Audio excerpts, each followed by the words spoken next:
也太脆了吧！他们这边都很会处理这种下水呢。好好吃哦，这个。先吃猪牙龈吧。这次来台湾，我们就安排了1天的时间在高雄，定了行程以后，发现当天晚上还有韦礼安的演唱会，就顺便去凑了个热闹。但我们还是在仅有的时间里吃了很多家店，所以这一集可能有一点长。演唱会前先去吃了一家鸭肉饭，来尝一下。哇，它不是很嫩那种油派的，它是那种很有嚼劲、有油脂香的那种油派的。味道呢？味道是那种有一点甜甜的，蒜味的。很香的，好香。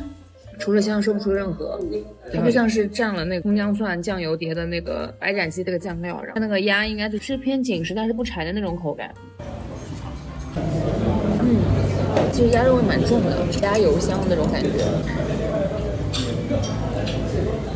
鸭肠也太脆了吧，但是会有一点点鸭腥味。那这个下水汤里面每个食材火候都处理正好哎，它鸭胗也很脆。一般雪糕都是猪雪糕，这个是鸭雪糕的。产品，这个里面那个紫米的味道特别重，特别重。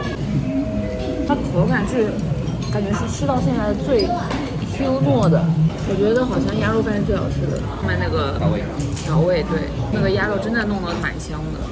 台湾的蔬菜都太会长了，真的每个都好吃，每个都口感很好又很新鲜。来台湾一定要多吃点蔬菜和水果。它旁边这个姜啊，其实是那种吃日本寿司用的那种腌制过的甜的嫩姜。搭配在一起吃，我觉得那个鸭肉的油脂感和鲜甜味会被调出来，会更好吃。它这个鸭心，这熟度太好了。你刚刚吃鸭心的吗？熟度太好了。它这下水上面每样食材都处理的正好，我觉得真的很牛。这鸭肠怎么那么好吃？我感觉是我这辈子吃过最好吃鸭肠，太脆了。它就是咬下去马上会那种呱唧的口感。牛。鸭米血可以不点，但下水汤和鸭肉饭可以点。它这个汤其实喝起来有一点点中药的那种味道，然后甜感在里面，我觉得整体喝这样的感觉还是蛮舒服的。它那个甜味比较像那枸杞红枣调出来的甜味。结束回饭店以后实在是太饿了，就点了盐酥鸡外卖来吃。哇，它这个鸡胗看上去炸也太老了吧！每家鸡的味道身上调味都不一样，这家蒜味特别重，然后鸡肉本身稍微嫩一点，但是也不是多汁的那种，表皮的那个粉感就会薄很多，然后存在感也比较低，主要是里面肉感比较强，然后它表面椒盐粉没有上次吃的那家那么香，但是鸡肉本身品质比上次那家好。你说每家各有每家不一样的特色。这家的甜不辣超级特别的，像在吃什么有嚼劲的年糕一样。是盐酥鸡配生蒜，还有点意思。它这个生蒜特别脆，然后配在一起吃就，哇，绝了！大家可以试一试。早上早起，今天一定要吃到煎鱼肠。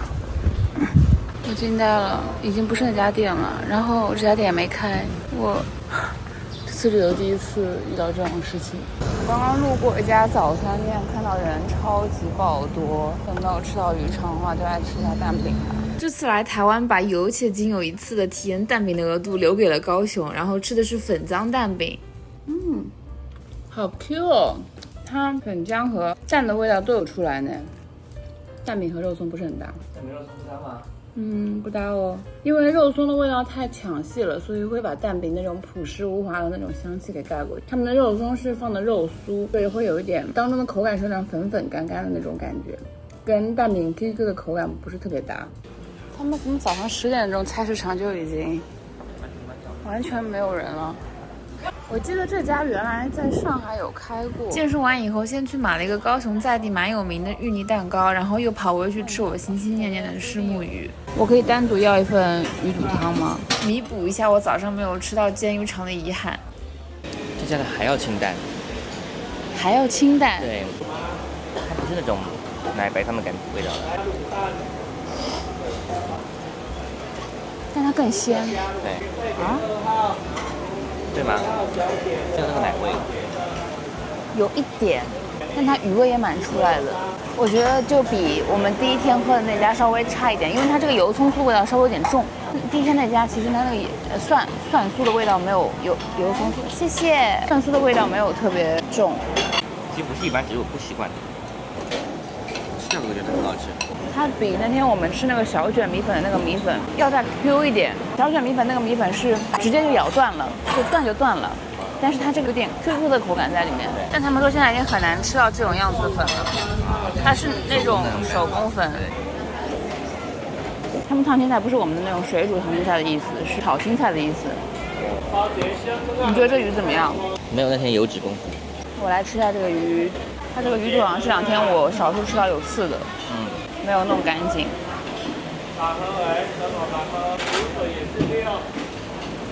哇，他们这个刺真的好脆啊！不太行，太多刺了。太多刺了。我这块油脂感有，但是瘦肉的部分没有那天那家口感那么好。那天那家那个虱目鱼真的有惊艳到我。他们这个虱目鱼最肥的其实是中间那一块，就是2片肉中间那一块，脊椎的地方是最肥的。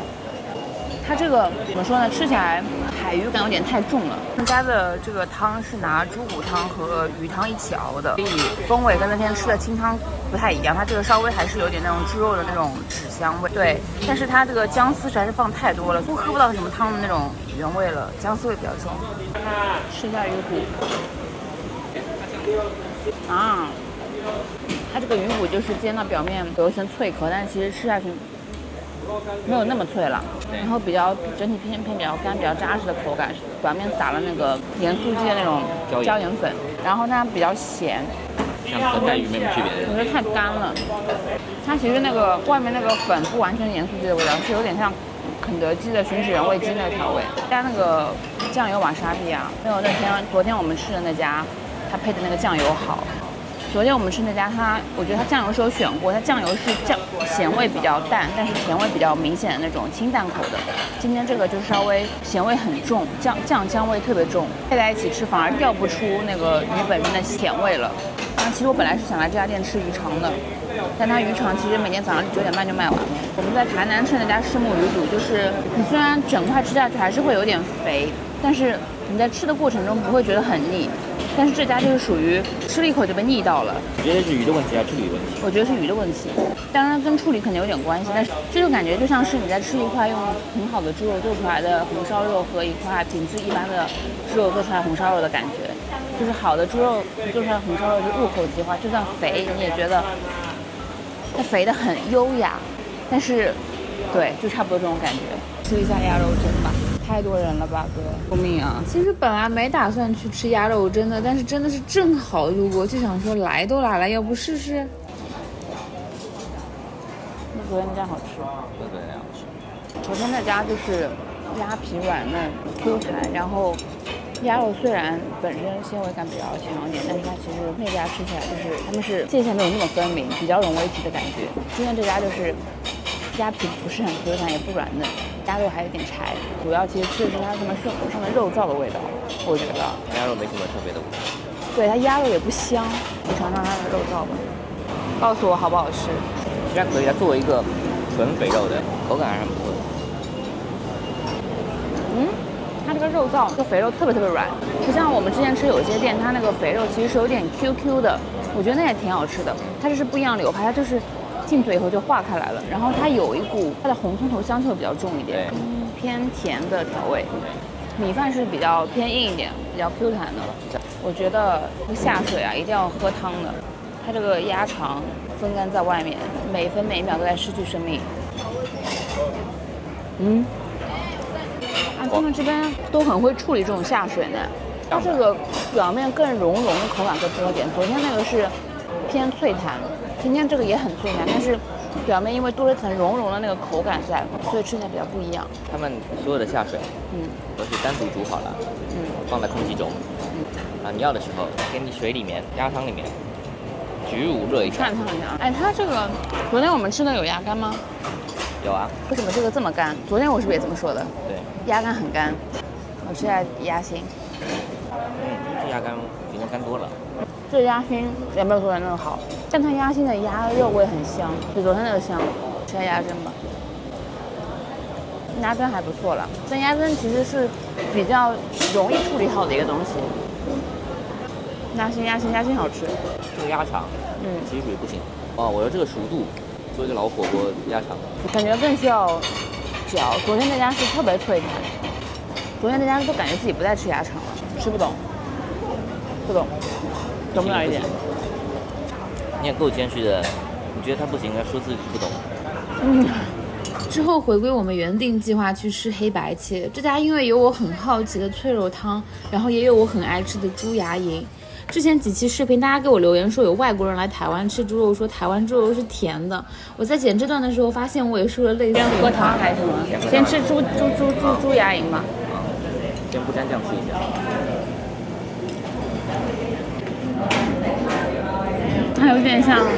很难嚼，没有很难嚼了，在啃那个猪大骨，然后猪大骨上面不是会有一层包覆在骨头边边上两个球，就是它们那个圆的那层薄膜，软骨的部分会比那个厚一点，然后没有那么脆中带一点软弹，它这个就是比我之前吃的这个猪肉的香味更重。是可能因为空口吃没有沾酱嘛，比味道可能会放大。但是我觉得它是处理的挺好的，对，它只有猪肉香味，没有猪腥味。他们这个汁，它那个汁就是应该就是那个甜的酱油膏加蒜蓉和姜是吗？很甜。吃不了。然后吃一下猪身肠，就是猪的输卵管。还这么脆？好脆哦！它吃起来嘴巴里面全是脆的，呱唧呱唧的。它处理的也很干净，不是跟刚刚那个一样是那种猪肉香味，但是它会比那个再甜一点。它处理的好好的，好干净啊，一点都不腥。然后呢，这个脆肉汤以前我从来没有见过，然后我问了一下旁边的妈妈，好像是就猪喉咙的部位，就是它一边是脆的骨头，一边是肉，所以它会一块肉你能吃到两种口感。我先喝下汤。风味就是小时候妈妈在家里面炖的排骨汤的味道，但是会比那个厚度要很厚，香味也足一点。尝尝一下里面的脆骨，我吃的这块脆的加上筋的那种软糯的口感，越嚼越香。有什么想说的吗？没有。好吧。这家我觉得很值得吃。这家辣椒酱，辣椒做的一般，会有股辣椒的那种清楚味在里面。我觉得他们家，如果你能接受食材原味的话，就直接吃，是最好吃的。要排队的人潮，我的天啊！这家童仔米糕店好像也是高雄的排队名店，因为没地方坐，然后特别热，我们就打包带走，以后立刻飞奔回饭店开吃。然后来吃这家很火的童仔米糕。它跟我们前两天吃的那个短其实不太一样。之前我们吃的那个就是糯米灌糯米蒸熟，然后上面淋肉燥嘛。然后童仔米糕做法就是它先炒肉燥，然后呢在一个桶状的模具里面下面铺上肉燥。糯米呢也是会提前调味的，把那个糯米放在那个肉燥上一起在那个模具里面蒸熟。然后他们家还配了这个什么嫩姜，它的糯米啊看起来蛮湿的。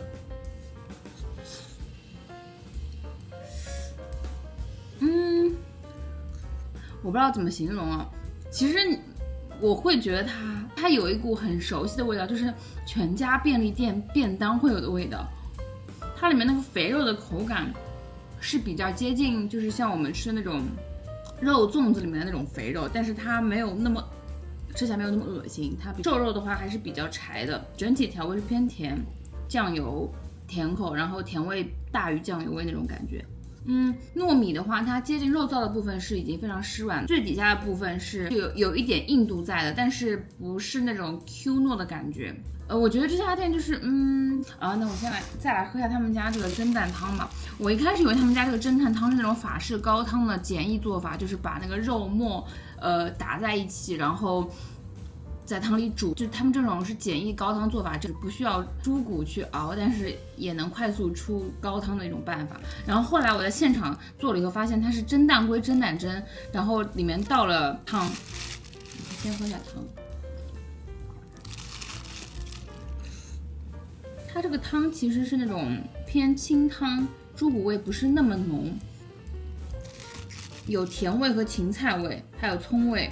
有一点点那种胡椒盐的味道。它蒸蛋里面呢，外层气孔大，内层还是比较嫩的。是它的这个蛋会有一股，就是被泡在这个汤里面之后，就会有一股汤的那种鲜甜感。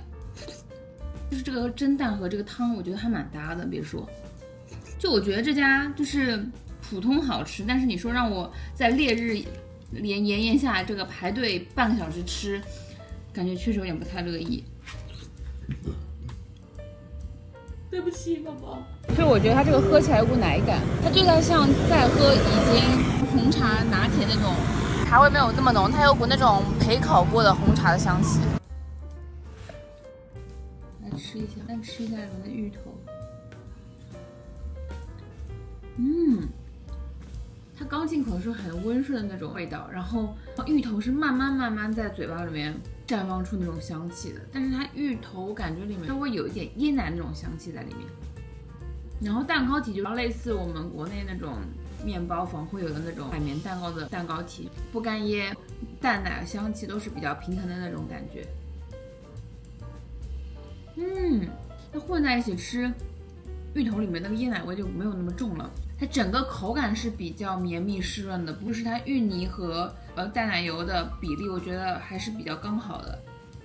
好好吃哦，这个。他说冷藏3天内要吃完，我觉得它根本放不超过3天，你来试试。这么大一块放不3天吗？不过就是芋泥就是甜度比较高一点。